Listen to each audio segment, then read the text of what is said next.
नमस्कार and welcome to all of you in global lookout. दोस्तों, अब तक आप लोग ने ये न्यूज़ जो है ये सुनी ली होगी कि राहुल गांधी जी जो है इनको 3 साल पुराने एक केस में दोषी ठहराया गया है और जिसके लिए इनको 2 साल की जेल टर्म सुनाई गई है। प्लस इसी जजमेंट की वजह से जो सूरत की इस कोर्ट ने दिया है, इसके बाद अब राहुल गांधी जी एमपी भी नहीं रहे हैं। इनका अगर आप लोग ट्विटर पेज या फिर विकिपीडिया पेज देखेंगे तो उस पर ये चीज़ ऑलरेडी अपडेट हो चुका है कि ये अब एमपी नहीं रहे हैं। वायनाड केरला से ये पहले एमपी हुआ करते थे। आई होप आप लोग को ये बात पता होगी। नाउ ये जो पूरा केस है इसमें आखिर इनने किया क्या है वो मैं बताऊंगा आप लोग को इस वीडियो में आगे। इसके अलावा ये जो मोदी सरनेम है ये बहुत ज्यादा चर्चा में रहता है। आप लोग को पता होगा कि 2014 में भी एक बार पहले ये चर्चा में आ चुका है, जब प्राइम मिनिस्टर मोदी जी जो है उनने ये कहा था कि मैं ओबीसी हूँ। तो उसके बाद काफी ज्यादा कंट्रोवर्सी खड़ी हो गई थी इस चीज पे कि ओबीसी का क्रेडेंशियल इस कम्युनिटी को ठीक है या नहीं है। उसके अलावा फिर जितने भी फ्रॉडस्टर हुए हैं आप लोग को पता होगा, उनकी वजह से ये सरनेम चर्चा में रहा है। फिर अभी ये जो राहुल गांधी जी का केस हो गया है, इसका कारण भी ये मोदी सरनेम ही है। तो इस सरनेम से जुड़े हुए जो लोग हैं, इस कम्युनिटी के बारे में हम लोग थोड़ा देखेंगे। उसके अलावा ऐसा कहा जा रहा है कि फ्यूचर में एक बहुत बड़ा प्रेशर क्रिएट होने वाला है इंडियन गवर्नमेंट के ऊपर। ये क्यों, इसके बारे में भी देखेंगे। तो बहुत कुछ आप लोग को जानने को मिलेगा इस वीडियो में, बस आपको एंड तक बने रहना है। और अगर वीडियो अच्छा लगे तो लाइक, कमेंट, शेयर, सब्सक्राइब जरूर करना है। 2019 के इलेक्शन से पहले जब कैंपेन चल रहा था, सारी पार्टी अपनी जो रैलियां हैं वो कर रही थी, अब भाषण दे रही थी, एक दूसरे नेता को टारगेट कर रही थी। तो उस समय राहुल गांधी जी ने अपने एक स्पीच में मोदी सरनेम को लेके थोड़ा उल्टा सीधा कह दिया था। मैं चाहता हूं आप लोग खुद देखिए कि इनने आखिर कहा क्या था। अच्छा, एक छोटा सा सवाल, इन सब के नाम, इन सब चोरों के नाम मोदी मोदी मोदी कैसे हैं? नीरव मोदी, ललित मोदी, नरेंद्र मोदी, और अभी थोड़ा ढूंढेंगे तो और बहुत सारे मोदी निकलेंगे।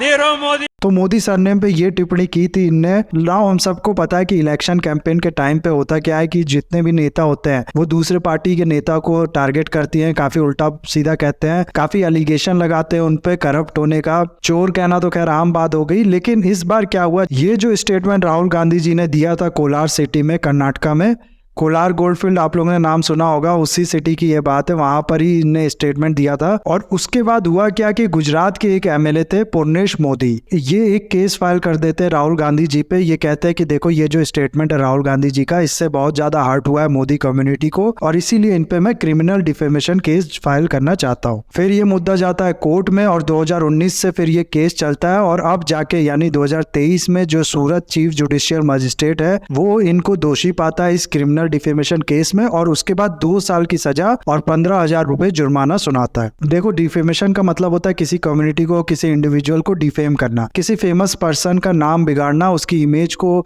चोट लगे ऐसी उसके बारे में बात करना या इल्जाम लगाना, इसको कहा जाता है डिफेमेशन। अब इसमें 2 चीज होती है, एक होती है सिविल डिफेमेशन, दूसरा होता है क्रिमिनल डिफेमेशन। होता क्या है कि मान लो किसी ने किसी फेमस व्यक्ति के बारे में या फिर किसी कम्युनिटी के बारे में उल्टा सीधा कहा, तो ऐसे में जो अग्रीव्ड पर्सन है या फिर अग्रीव्ड कम्युनिटी है जिसको हर्ट हुआ है वो क्या कर सकता है कि इन पे चाहे तो सिविल केस फाइल कर सकता है या फिर क्रिमिनल केस फाइल कर सकता है। सिविल केस यदि वो फाइल करता है तो लॉ ऑफ टॉर्ट्स के अकॉर्डिंग जो फाइन होगा वो उस पर्सन को देना पड़ेगा, और अगर क्रिमिनल केस फाइल करता है तो इस पर्सन को जिसने ये उल्टा सीधा कहा है किसी कम्युनिटी को, उसको आईपीसी 1860 के सेक्शन 499 और सेक्शन 500 के अंदर जेल टर्म भी हो सकती है 2 साल की, साथ ही साथ कुछ फाइन भी देना पड़ सकता है या फिर दोनों हो सकता है, जेल टर्म प्लस फाइन भी हो सकती है। तो ये पूरा एग्रीव्ड पर्सन जो होता है उसके ऊपर डिपेंड करता है कि वो सिविल केस फाइल करना चाहता है या फिर क्रिमिनल केस फाइल करना चाहता है। राहुल गांधी जी के ऊपर फाइल हुआ था क्रिमिनल केस और सेक्शन 500 जो है वो कहता है कि इस केस में 2 साल तक की, जैसा कि मैंने आप लोग को बताया, सजा हो सकती है या फिर फाइन हो सकती है या फिर दोनों हो सकता है। और इसी के अंदर ये दोषी पाए हैं और इसीलिए राहुल गांधी जी को 2 साल की सजा प्लस 15,000 रुपए फाइन हुआ है। हालांकि अभी तुरंत इनको जेल में नहीं भेजा गया है क्योंकि इनको बेल मिल गई तुरंत और 30 दिन की इनको मोहलत मिली है, जिसके अंदर ये उच्च न्यायालय जो है यानी कि हाई कोर्ट जो वगैरह जो है उसमें अपनी अपील डाल सकते हैं। उसके बाद फिर क्या डिसीजन होता है उस पर सब कुछ डिसाइड होगा। ना अब थोड़ी देर के लिए ये जो पूरा इंसिडेंट है इसको हम लोग पॉलिटिकल एंगल से सिर्फ देखें। अगर राहुल गांधी जी जेल जाते हैं, ये बिल्कुल भी इसको अपील नहीं करते हैं या फिर अपील करने के बाद भी ये जेल जाते हैं, तो ये बिल्कुल ठीक अपने जो इनके एंसेस्टर्स थे उनके नक्शो कदम पे चलेंगे। नेहरू जी को भी जेल हुई थी, आप लोग को पता होगा। उसके बाद इंदिरा गांधी जब थी तो इंदिरा गांधी को भी 1978 में जो पार्लियामेंट था उसने जेल टर्म दे दिया था। दरअसल होता क्या है कि जो पार्लियामेंट होता है उसके पास भी थोड़ा बहुत जुडिशियल पावर होती है और इसी का इस्तेमाल करके पार्लियामेंट पार्लियामेंट ने इंदिरा गांधी जी को जेल दे दिया था। और जिस चीज को उस समय की जो रूलिंग पार्टी थी जनता पार्टी, उसका सबसे बड़ा मेजर ब्लंडर कहा जाता था। दरअसल हुआ क्या कि इंदिरा गांधी को जब जेल हुई तो इसके बाद काफी ज्यादा सिंपैथी उनको मिलने लगी और यही कारण हुआ कि इंदिरा गांधी जी जो है वो दोबारा पीएम बनी इंडिया की। और इस पूरे इंसिडेंट की वजह से जो कांग्रेस है उसको ऐसा कहा जाता है कि दोबारा रिवैम्प्ड कर गई। यही चीज इस बार भी हो सकता है। अगर राहुल गांधी जी जाते हैं जेल तो हो सकता है इनको सिंपैथी मिले काफी ज्यादा लोगों की तरफ से, और आज के टाइम में जो कांग्रेस की हालत है हो सकता है ये थोड़ी सुधर भी जाए। लेकिन अगर ऐसा नहीं होता है तो इनके पास ऑप्शन क्या है, जैसा कि मैंने आप लोगों को बताया कि ये हाई कोर्ट जा सकते हैं, वहां पर अपील कर सकते हैं और हाई कोर्ट फिर डिसाइड करेगा कि इनका जो ये जजमेंट है, जो कन्विक्शन है, उस पर वो स्टे लगाता है कि नहीं। मान लो हाई कोर्ट कहता है कि ठीक है हम लोग इसकी सुनवाई करेंगे, लेकिन अभी तक जो कन्विक्शन है जो लोअर कोर्ट ने सुनाया है उस पर स्टे नहीं लगाएंगे, तो फिर ये जो एमपी से डिस्क्वालीफाइड हुए हैं वो डिस्क्वालीफाइड ही रहेंगे और 2024 का इलेक्शन तो वैसे ही नहीं लड़ पाएंगे क्योंकि एक ही साल का गैप है और 2 साल की तो इनको सजा ही है। उसके अलावा 2029 का भी इलेक्शन ये नहीं लड़ पाएंगे। लेकिन अगर हाई कोर्ट कहता है कि ठीक है हम लोग कन्विक्शन को भी रोक देते हैं, तब ये जो इलेक्शन है अगले साल का भी और उसके अगला इलेक्शन जो होगा उसको भी लड़ पाएंगे। नाउ सवाल हो सकता है ये आ रहा होगा आपके मन में कि 2 साल का इनको जेल टर्म हुआ है तो ठीक है समझ सकते हैं कि 2024 का ये इलेक्शन नहीं लड़ पाएंगे, लेकिन 2029 का क्यों नहीं लड़ पाएंगे। दरअसल देखो होता क्या है ना कि इंडिया में जितने भी मेंबर ऑफ पार्लियामेंट्स है उनको जो रेगुलेट करता है उनका पूरा इलेक्शन कैसे होगा, क्या क्वालिफिकेशन होगी, क्या डिस्क्वालिफिकेशन के ग्राउंड्स हो सकते हैं, उनका कंडक्ट कैसा होगा, कितने लोग उनको सपोर्ट करना चाहिए किसी कैंडिडेट को और कितने लोग सेकेंडरी सपोर्टर होने चाहिए, ये सब डिसाइड होता है 3 मेजर लॉ से। सबसे पहला है कॉन्स्टिट्यूशन ऑफ इंडिया, उसके बाद है रिप्रेजेंटेटिव ऑफ पार्लियामेंट एक्ट 1950 और उसके बाद है रिप्रेजेंटेटिव ऑफ पार्लियामेंट एक्ट 1951। इसमें जितने भी इलेक्शन होने से पहले वाले रूल्स और रेगुलेशन है ना वो बताता है रिप्रेजेंटेटिव ऑफ पार्लियामेंट एक्ट 1951 की कितनी सीटें होंगी, डिलिमिटेशन किस तरीके से होगा, वोटर की क्या क्वालिफिकेशन होनी चाहिए और इलेक्शन के ड्यूरिंग कैसे कंडक्ट होंगे, कैसे रूल्स एंड रेगुलेशन होगा वो बताता है ये 1951 वाला एक्ट। तो जो डिस्क्वालिफिकेशन वाली बात है वो कही गई है कॉन्स्टिट्यूशन ऑफ इंडिया में और दूसरा कहा गया ये रिप्रेजेंटेशन ऑफ पार्लियामेंट एक्ट 1951 में। नाउ सबसे पहले कॉन्स्टिट्यूशन ऑफ इंडिया की अगर हम लोग बात करें तो इसमें आर्टिकल 102 में कहा गया है कि कोई भी एमपी डिस्क्वालीफाइड हो सकता है फॉलोइंग ग्राउंड पे।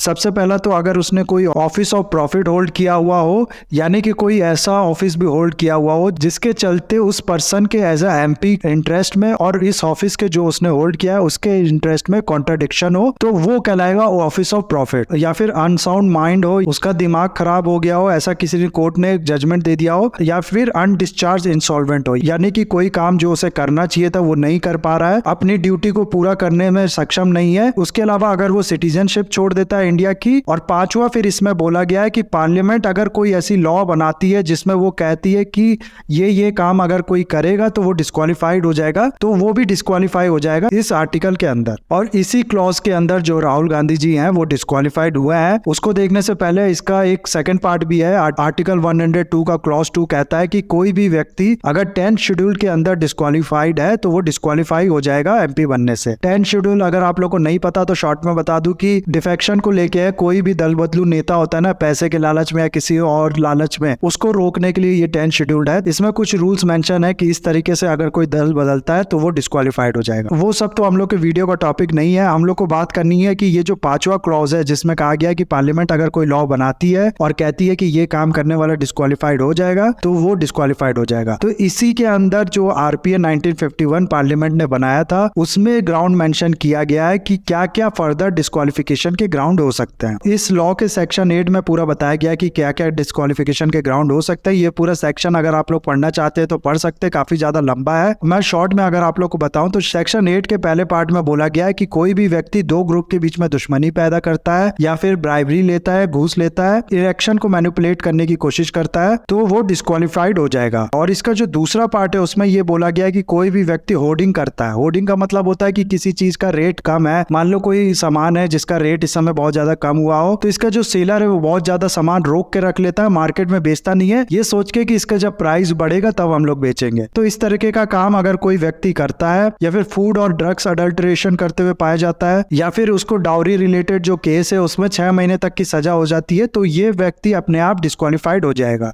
ना इसका जो पार्ट थर्ड है उसमें ये कहा गया है कि कोई भी व्यक्ति किसी भी ऐसे ऑफेंस में कन्विक्ट पाया जाता है जिसमें उसको 2 साल या उससे ज्यादा की सजा होती है, तो वो व्यक्ति जो है वो डिस्क्वालिफाइड हो जाएगा। और जो राहुल गांधी जी का केस है उसमें कितने साल की सजा हुई है? जाहिर सी बात है 2 साल की हुई है।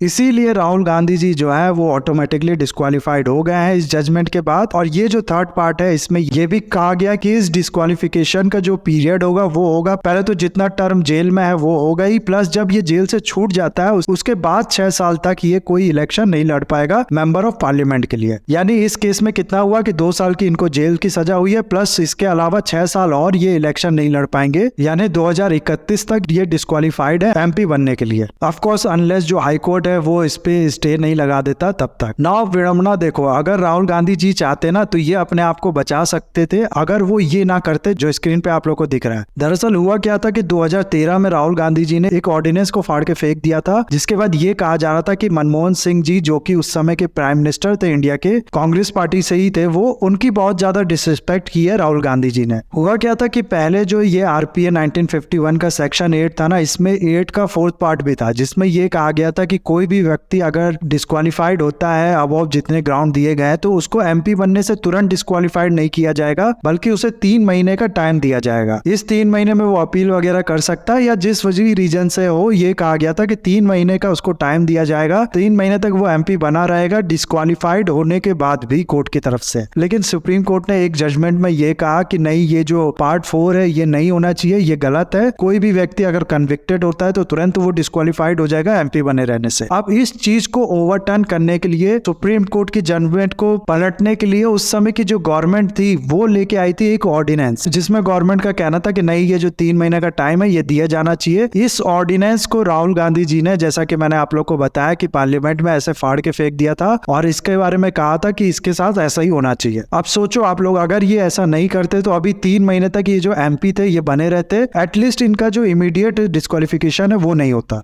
खैर, किसको पता था कि 10 साल बाद जो नौबत है वो ऐसी आ जाएगी कि और खुद ही को इनको जेल जाना पड़ेगा। तो ये है पूरा इंसिडेंट जो हुआ है। इसके अलावा ये जो मोदी सरनेम है, जैसा कि मैंने आप लोग को इंट्रो पार्ट में ही बताई, ये काफी ज्यादा चर्चा में रहता है, काफी ज्यादा कंट्रोवर्सी होती है इसके इर्द गिर्द। तो इसके बारे में भी काफी आर्टिकल इस तरीके के छप रहे हैं कि आखिर ये जो मोदी सरनेम है इसकी ओरिजिनलिटी क्या है, कौन है ये लोग, कहाँ से आए। इसके बारे में जो इस आर्टिकल में लिखा है वो लिखा है कि मोदी सरनेम का जो ओरिजिन है, ओरिजिनलिटी में ये एक नोमैडिक ट्राइब हुआ करती थी। नोमैडिक ट्राइब आप लोग को पता होगा कि जो एक जगह से दूसरे जगह पे शिफ्ट होते रहते हैं, जब इनके जो रिसोर्सेज होते हैं एक जगह पे वो खत्म हो जाती है तो दूसरी जगह पे चले जाते हैं। उसी तरीके की ये ट्राइब हुआ करती थी। 15वीं और 16वीं शताब्दी में ये इंडिया में आए और उसके बाद इनने ये जो शिफ्टिंग कल्चर है अपना, इसको छोड़ के ऑयल का काम इंडिया में करना शुरू कर दिया। ऑयल प्रेसिंग, ऑयल वेंडिंग जो है, इस काम में ज्यादातर ये लोग इन्वॉल्व हो गए। यहाँ ये मत समझना कि मैं जो तेल, पेट्रोलियम वाले तेल की बात कर रहा हूँ, ये मैं किचन में जो तेल यूज होता है उसकी बात कर रहा हूँ। गुजरात, राजस्थान, मध्य प्रदेश, हरियाणा, झारखंड जैसे एरिया मोदी सरनेम के लोग पाए जाते हैं। और इसी कम्युनिटी के 2 सबसेट भी है, मोदगांची और तेलीगांची। मोदगांची जो है, क्योंकि ये लोग गुजरात में ज्यादातर शिफ्ट हुए तो इन लोगों ने ट्रेडर्स का काम पकड़ लिया, या फिर जो स्टोर वगैरह होता है, दुकानदार वगैरह, इस सब का काम पकड़ लिया। इसीलिए ये लोग जो वैश्य वर्ण था उसमें आने लगे। और जो तेलीगांची हैं, ये वही जो पुराना काम था ऑयल प्रेसिंग का, उसी में रहने लगे। और इनकी जो आर्थिक स्थिति या फिर बाकी सब स्थिति जो है, ये ट्रेडिंग कम्युनिटी के जो मोदी थे उनसे कम थी। इसीलिए 1994 में इस तेलीगांची जो कम्युनिटी है इसको ओबीसी स्टेटस दे दिया गया। तो आज के टाइम के जितने भी नीरव मोदीज हुए हैं, या फिर जो यानी कि वो मोदी जो देश छोड़ के भाग गए फ्रॉड करके, वो सब इस ट्रेडिंग कम्युनिटी के हैं। और ये जो तेलीगांची है, इसके कम्युनिटी के लोग ओबीसी होते हैं। और प्राइम मिनिस्टर मोदी जी जो है वो भी अपने आप को ओबीसी कहते हैं। तो ज्यादा हद तक चांसेस है वो तेलीगांची हैं। बाकी तो हम सब जानते हैं कि कोई भी चीज बहुत ज्यादा क्लियरिटी से नहीं बताया जा सकता इस कास्ट और कम्युनिटी के जो हिस्ट्री है उसके बारे में।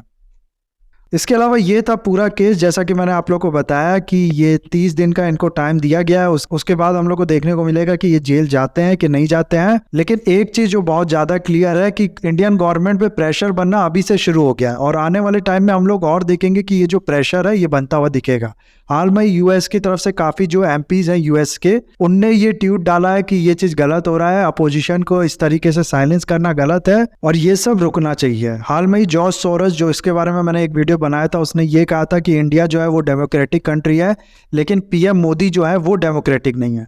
तो इस तरीके के जो आर्गुमेंट है ये अब और उठने लगेंगे। हालांकि ये सब चीज हुआ है कोर्ट की तरफ से, कोर्ट ने ये जजमेंट सुनाया आफ्टर 3 साल की जो प्रोसीडिंग थी कोर्ट की वो चलाने के बाद। लेकिन इल्जाम लगाने वाले लगाएंगे ही, और बहुत ज्यादा ये इल्जाम जो है ये नाजायज भी नहीं है। अगर आप लोग इस समय कंट्री की जो हालत है वो देखोगे तो आप लोगों को पता होगा कि इस समय कोई भी ऑपोजिशन पार्टी नहीं है, और 2014 से ही कोई भी ऑपोजिशन पार्टी नहीं है लोकसभा में। होता क्या है कि ऑपोजिशन पार्टी डिक्लेयर होने के लिए आपको एटलीस्ट 10% ऑफ सीट, जितनी ओवरऑल सीट है उसकी होनी चाहिए, और कांग्रेस पार्टी 10% ऑफ भी ओवरऑल सीट जो है वो नहीं जीत पाई है 2014 के बाद से। इसीलिए कोई भी ऑपोजिशन पार्टी ही नहीं है पार्लियामेंट में, जो कि एक हेल्थी डेमोक्रेसी के लिए बहुत ही ज्यादा गलत है। इसके अलावा क्या देखने को मिल रहा है कि जो मीडिया की फ्रीडम इंडेक्स है उसमें इंडिया की रैंकिंग बहुत ज्यादा लो हो गई है, प्लस एनजीओस पे काफी ज्यादा रिस्ट्रिक्शन लगाई जा रही है। अभी हाल में एक और न्यूज आई है कि 14 ऑपोजिशन पार्टी जो है वो सब मिलके कोर्ट पहुंची है। उन सबका ये कहना है कि ईडी और सीबीआई का जो बहुत ही ज्यादा गंदी तरीके से मिसयूज हो रहा है उसको रोकना चाहिए। ये इल्जाम काफी ज्यादा इस समय की गवर्नमेंट पे लग रहा है कि किसी भी ऑपोजिशन लीडर के ऊपर ये लोग ईडी बिठा दे रहे हैं, सीबीआई बिठा दे रहे हैं। और इन सब के बाद अभी ये जो राहुल गांधी जी का केस हुआ है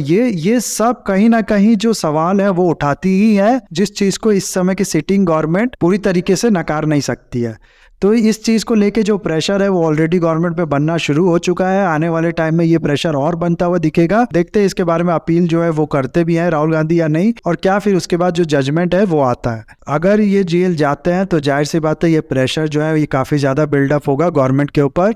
और इसके बाद जैसा कि मैंने आप लोग को बताया कि थोड़ा बहुत हो सकता है कि कांग्रेस को जो सिंपैथी है वो भी लोगों की मिलने लगे। तो ये सब तो खैर फ्यूचर की चीज है, आगे ये सब देखना होगा। अभी इस वीडियो को यहाँ पर करते खत्म। आई होप वीडियो आपको अच्छा लगा होगा। इसे लाइक, कमेंट, शेयर, सब्सक्राइब जरूर कीजिएगा। That's all. Have a nice day. Take care.